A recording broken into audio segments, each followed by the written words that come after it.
Well, everyone, we're back again. Keith Meldrum over there in Canada. Hello, Peter. How are you this afternoon? Yeah, good mate. I'm cooking on gas, baby. Ah, excellent. Yeah, and yeah, we're back at another pain talking conversation, and Hmm. I've during the promos this week, what we're going to be talking about. We've got a couple. Hmm. A guy called Billy sent a question about exercise. Why is it important? He's asking about why is it important to exercise Hmm. if you've got pain or a long-term condition. And perhaps we could do that second, then do this other one first, because Sure. this one here is about. I can't remember her name now, but I did look it up earlier on there. But Hmm. as part of being old, mate, I forgot it already. Hmm. A lady, I'm not sure where she is either, but she wrote a post this week on I picked up on LinkedIn, Hmm. and it was all about. It's a well-known phrase: "Jack of all trades and master of none." Hmm. Yeah. And I thought to myself, oh, sounds a little bit like self-management, like, Hmm. um, do we need to be skilled in every, loads of things, or do we just need to have the basic sort of stuff? Hmm. And I was thinking about it, and it was just before we went live, we were sort of thinking, well, when we're driving a car, we learned to drive a car. When we was learning, we didn't have to worry about uh, the gubbit, what's going on in the engine and whatnot. Hmm. With about basics about how it works, but you Hmm. have to learn how to take it apart and whatnot. Hmm. But just learning when you were driving, we just want the knowledge and skills to get us from A to B sort of thing, Yeah. and getting there in one piece. Yes. And Hmm. so being a self-manager, Keith, it's like we do need to be a little bit jack of all trades and perhaps not master of some of none, master of none, but I don't know. Over the years, I learned the basics when I was on a pain management program. I learned pretty much the basics, and then as over time, I've learned new skills, etc. Like so. Hmm. Um, but I mean, what does this phrase mean to you? I mean, you give it some thought as well, haven't you?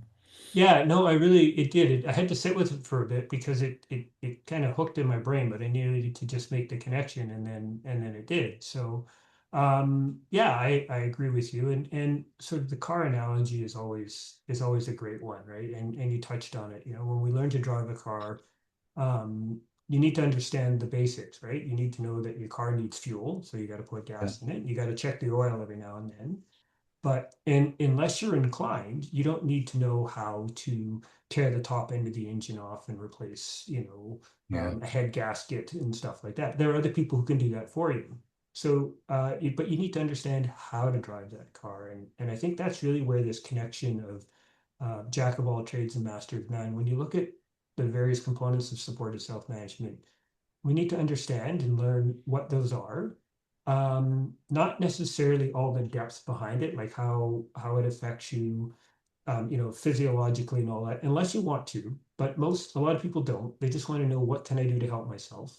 mm, So you learn those skills, but know that when things maybe need a little more depth and a little more expertise, that's when you can reach out to those in healthcare and say, hey, it's time for you to maybe help me pull the top end of this motor off and get into a bit more. But for the yeah, most part, you need to know how to get in it, start it, drive it, keep fuel in it, and make sure it doesn't run out of oil, and you're yeah. good to go.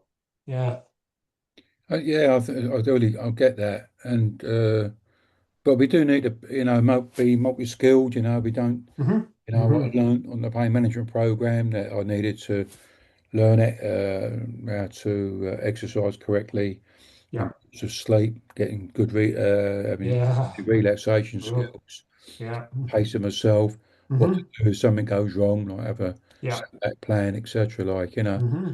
So they're Yeah. pretty much the basic, but then over the time, you learn other little skills as well uh, Hmm. that you need because there's growth in it. It's how as back then, like I was still struggling with pain and stuff like that. Hmm. But when I over time, when the pain started to reduce and I could do more, I needed to learn some other skills as well, so Hmm. I started learning little bits of yoga and bits of Tai Chi and pushing Yeah. myself a little bit more, not be so frightened. Hmm. Yeah. My Yeah. confidence was increasing. I Yeah. thought, well, because back then, Keith, do you know what, mate? I thought I never, well, traveling, I thought, well, traveling to me was like, it's a major, oh, well, I've never had major heart surgery, but it was Hmm. a massive, big thing, Right. And I really pushed myself. I always remember the first time I had to go and I got invited to do a talk, and it was outside Hmm. of the UK. I had to go to Madrid, and I thought, Hmm. holy crap, what Mm. happened there, But I had to, again, keep it simple and, you know, Yeah. but I knew I had to push myself, go through that, because once I've done that, then I'm building my confidence up and stuff like that, because that was, I don't know about you, Keith, but back in the day, pain really strips you naked of confidence, Oh, I would agree. Yeah. you've gone from being a can-do person to being a can't-do person, Hmm. Yeah. Yeah. And again, that's part of, and again, let's use your driving analogy because it really is very, the when you first learn to drive, your confidence is pretty low, right? Because you're Yeah, in this great big steel box that has an yeah, engine ripping down the highway. And if you're not a little concerned, you're probably crazy. But over time, as you learn how the car works and how other traffic on the road work, then your confidence builds up, and yeah, and and then that makes you a better driver. yeah, But I think probably, Pete, a lot of people deal with just everything that you've talked about, that sort of confidence, that trying to move from what I can't do to what I can do. yeah. And that comes from learning some of these basic fundamental skills, and practicing them, right? The only way you learn to drive a car well is by doing it over and over and over again. You can't do it once and be an expert at it. You have to keep doing it, and you're always learning. Like, I think you and I would agree, we're still, you're kind of still always learning. There's still always something to learn in the Yeah, world oh, of mate, supporting yeah, self-management. yeah, yeah. Yeah. I Hmm. love, I still love, I see things on social media Hmm. Yeah. about things Yeah. or reminders, some things I forgot. Yeah. Oh, blimey, yeah, I haven't been doing that for ages. Hmm. And, Yeah. then that or try out new things, Yeah, absolutely, right. It's a continuous learning curve, but Yeah, that's what makes us sort of better at it, and just again, that confidence and just knowing and understanding that really, um, even though the pain is still there, yeah, you're gonna be okay, and yeah, if you do these things, your life, your quality of life will be a little better, your function will probably increase, and yeah, that just makes for a better all-around life. yeah, So, yeah. yeah. Hmm. So, for now, let's cover that. Let's just go back to Billy. Billy, he lives over in a county, a couple of counties over in Hertfordshire. Um, and he sent it a message. It said that he's watched our videos, and Hmm. we keep talking about the importance of exercise for people with pain and Hmm. long-term conditions. Well, why is it so important?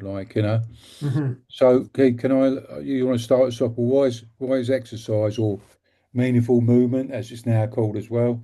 Hmm. Why is exercise, stretching exercise, and why is it so important for you? Yeah, no, it's a great question. It's an important one. One personally, that I struggled with for years because I always thought that if I moved, um, that I was actually causing more Yeah, damage. And as you know, and others who maybe listen to us talk, my pain is a result of a traumatic car accident, and I had internal injuries, and I still live with those injuries. So every time I moved and I tweaked my pain, I thought I was tearing something apart again. yeah, So all that aside, once I got past that in my head, first and foremost, bodies in general are designed to move. They are just better, even if you don't have pain or long-term health condition, bodies like to move. And when we have these issues, we have a tendency to withdraw and we protect ourselves because we think movement is making it worse, when in fact, not moving it is actually what can make it worse. So you got to find that balance of what's the right movement. yeah, You and I connect with traditional exercise. You go to the gym, I do the gym. That's our thing.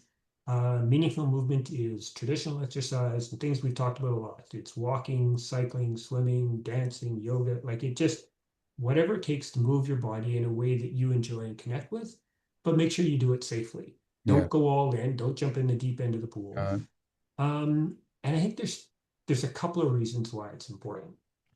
First, a number of people, you mentioned it already, found that when they start moving their body safely and effectively, they notice a reduction in their pain. That sort of intensity goes down. Does it go away? A lot of people say no, but it just becomes a little bit less. And we can spend a lot of time talking about what sort of the physiology is behind that. But the fact is, for a lot of people, they see a pain reduction.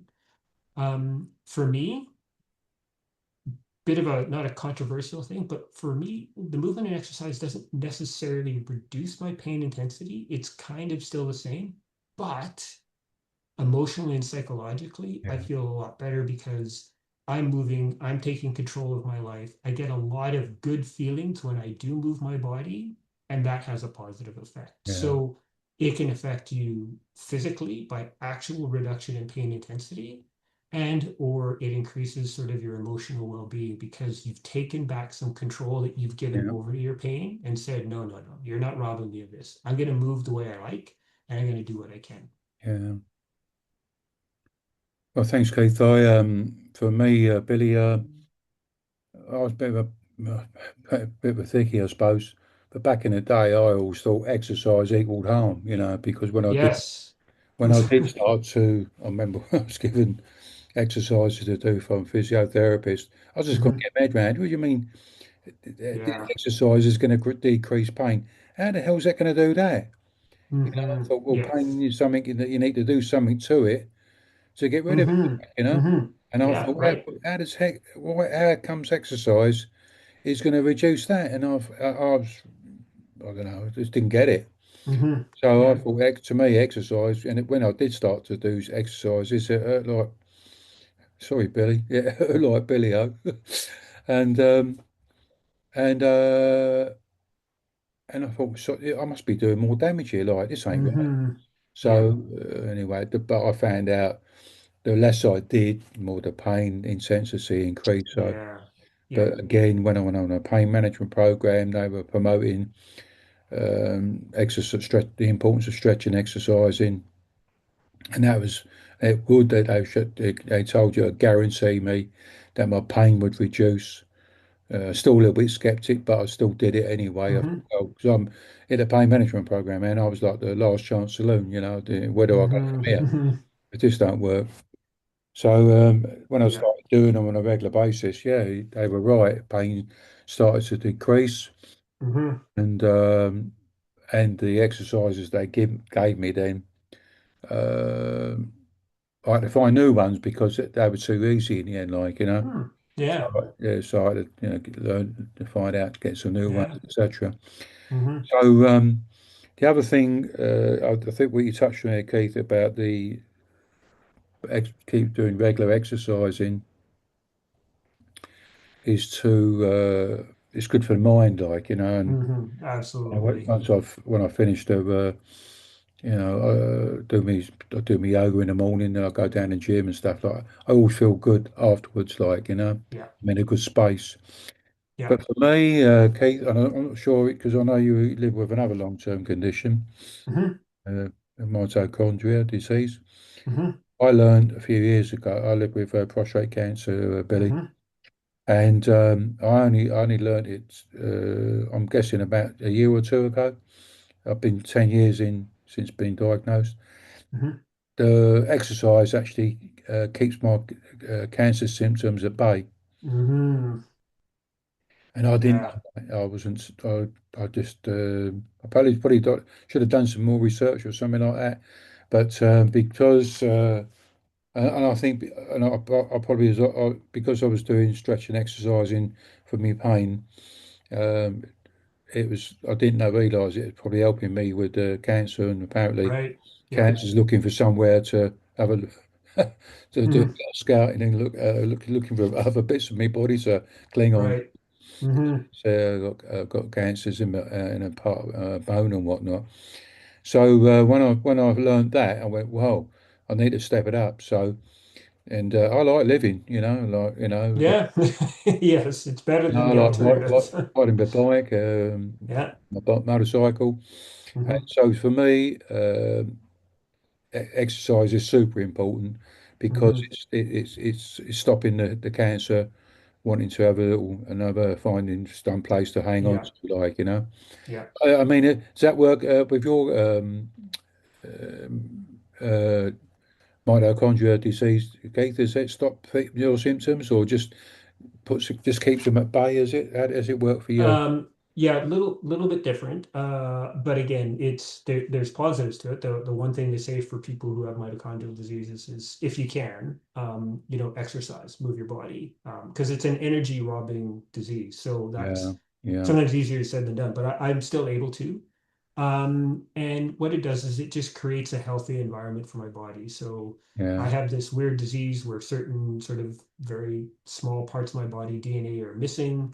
It doesn't replace those, but it makes the rest of my body healthier so that I can be as healthy as I can. And I think, Pete, and my specialist agrees that because I do the exercising, it it sort of delay or slows the progression of symptoms. It can't stop them. It's just there's simply no way. We don't have medicines or treatments to stop the progression.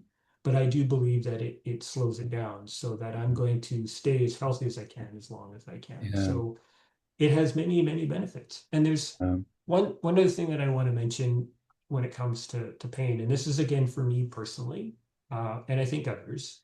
Um, like I said, it doesn't necessarily have it doesn't necessarily reduce the intensity of my pain, but we talked about the other things that it does. mm, And the mm, other thing I want to mention is I had to learn that in fact, when I'm doing my exercising, sometimes when I'm doing strength training or if I'm going for a run, actually my pain goes up a little bit. And that okay. used to freak me out. I'd be like, oh my God, I'm tearing myself apart Uh, again, right? And what I've learned is no, that's normal. If it goes up a little, that's okay, as long as it comes back down again and yeah, settles within, yeah, a few hours. Because sometimes you got to push yourself a little bit, but you never want to harm yourself. But if it kind of tweaks, it gets up there a little bit, yeah, be mindful of that, yeah, but it will settle down. And that's what I had to learn was that yeah. not every tweak was necessarily me damaging myself. So that's the hard part to get through in your head because pain and other long-term health conditions are as much emotional and in our head as they are physical. So, Okay, but we'll finish up there, but mhm, we'll close on this. Well, two things really. I always remember mhm, a saying I learnt years ago. I think it was from a medical dude, and he said, if exercise was a pill, we would be prescribing it for many long-term conditions. And I know a lot of things, people like blood pressure and COPD, mhm. uh, diabetes, and stuff like that. Yeah, they do recommend uh, keeping active, etc. Yeah. And we mentioned it, meaningful movement. So a lot of Mhm. people say, "Oh, Christ, all the exercise." I think I don't look good in lycra, baby. Yeah. So we both know that it's if you're struggling with that, but activity seems to be the one. So find an activity that you enjoy doing. Yeah. Might be working in a garden, might be doing a bit of DIY, something like that. So Yeah. find an activity. We're not saying you've got to get down and gym or be like Pete or be like Keith. No. Find something that you really enjoy doing. That gets you, perhaps you gets your heart rate up and gets your joints moving, etc. Yeah. Could be Yes. yoga, Tai Chi, Pilates, Hmm. whatever, Chi. Hmm. Yeah. And